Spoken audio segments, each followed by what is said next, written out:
Débora Oliveira está aqui com a gente já, porque é importantíssimo a gente ouvir ela para que a gente entenda um pouco sobre essas mudanças. Na leitura de capas a gente deu um spoiler já de como que deve ficar essa cesta e eu quero muito te ouvir. A nova cesta básica, então, o que na verdade entrou? Eu ia dizer o que saiu, mas o que entrou? Porque eram 15, subiu para 22.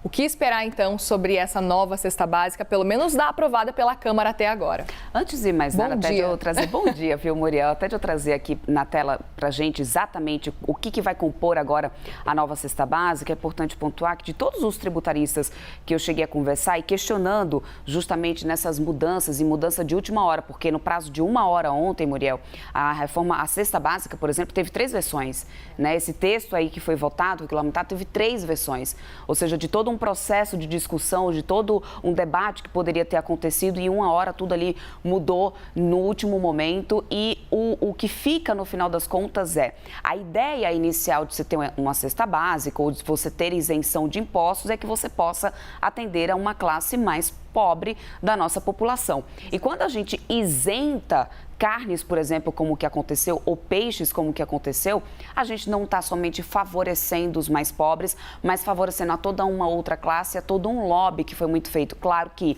lobby não é contra a regra, isso Sim. é mais do que permitido, faz parte do nosso processo democrático, mas da maneira como foi feito e da maneira como a gente pode ter agora na reforma tributária, isso pode abrir brecha para novas distorções. Eu já falava sobre isso ontem aqui e eu vou repetir. O que é a picanha, o que é o acém, o que é o patinho, ou seja, como definir esses cortes e no final são todas as carnes que estão inclusas aí nessa isenção tributária. Então, dito isso, vamos olhar aqui na tela esses itens, como a Muriel muito bem falou, né, que a gente sai de 15 e vai para 22 itens no final das contas. O que a gente tem agora na cesta? O arroz, leite de todas as formas, seja desnatado, seja integral, fórmulas inclusive... Leite de amêndoa, às vezes também entram ou não? Leite de vaca. Isso. Tá. Leite pasteurizado, líquido, Perfeito. Em pó, desnatado, integral, também fórmulas para bebê, aquelas fórmulas que são utilizadas, né, para amamentação, para complemento de alimento de nenéns.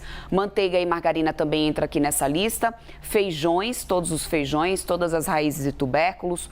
Cocos, os tipos de cocos, porque isso é também considerado como ali uma gordura saudável, inclusive necessário para o nosso organismo.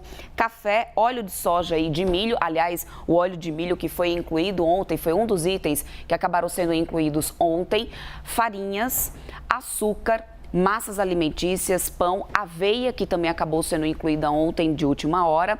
Aí aqui, as carnes e peixes, os queijos, e aí aqui eu faço a minha defesa, que o queijo camembert, que o Pedro estava dizendo, não está incluído. Aliás, os queijos foram queijo tipo mozzarella, Minas, prato, queijo de coalho, ricota, requeijão, queijo provolone, queijo parmesão, queijo fresco não maturado e queijo do reino. São esses os queijos que terão isenção tributária. E sal.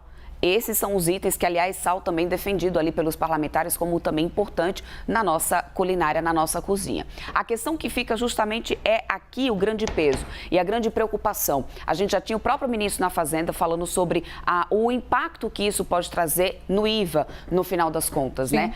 Para isso, até o próprio Arthur Lira, que defendia que isso poderia trazer um aumento na carga tributária, ontem, no final do dia, depois, ele chegou a dizer que a trava que foi sugerida ali pelos parlamentares trazia um conforto para incluir as carnes e aí também beneficiar ali toda uma bancada e todo um setor que já comemorou logo Sim. na sequência quando houve a inclusão das carnes. Essa trava, Muriel, seria exatamente o seguinte: em 2033, quando for feito todo o processo de transição da reforma tributária, caso seja constatado que a gente vai ter um aumento desse IVA, o governo vai ter que ter a responsabilidade de criar um projeto de lei complementar com medidas para poder reduzir essa carga tributária. A ver como isso vai realmente funcionar, porque no final das contas a gente tem o IVA 26,5%. E aí a gente vai aqui para a próxima tela para poder trazer a pontuação de outras questões ali, além da cesta básica com esses novos itens, como a gente estava mostrando aqui na tela anterior, essa trava na alíquota, que aí permaneceria então a alíquota em 26,5%, mesmo